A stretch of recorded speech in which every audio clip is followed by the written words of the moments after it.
Mensen gebruiken ook steeds meer radio, internet en televisie. En aan het eind van de dag komt een krant dan wat in de knel. Dus maas is de nijswaarde van die kranten en de attentiewaarde van die kranten, als dat uitsmaakt door de rest van de dag, is groter. Kwartlien nog gie de kranten oer op tabloid en nou dus de oergong van middies naar maaskranten.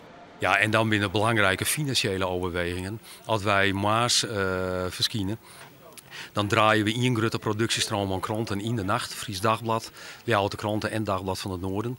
Uiteindelijk kan dat leiden tot een kostenreductie bij ons grafisch bedrijf. En wij kennen, als we naar de morgen gaan, hebben we uitjouwers, landelijke uitjouwers met name. Hebben we nighthinking in ons gezamenlijk distributieapparaat. De oerstap betekent dat ik het Fries Dagblad meegeven mat, want de distributie en bezwaring wordt tegelijk die maar Ljouwerter. Dat maakt het voor het Dagblad makkelijker om nou dan ik oer te gaan. Er zitten grote financiële besparingen achter. Het zou spijtig wezen als we die net meer broeken konden. Dus we zijn nog geen wij ik, want we wonen eigenlijk al heel lang. Ja. Wordt het Fries Dagblad hier nieuws hiervan? Wordt hij er beter van? Ja, beter, dat weet ik net. Nieuws hier al.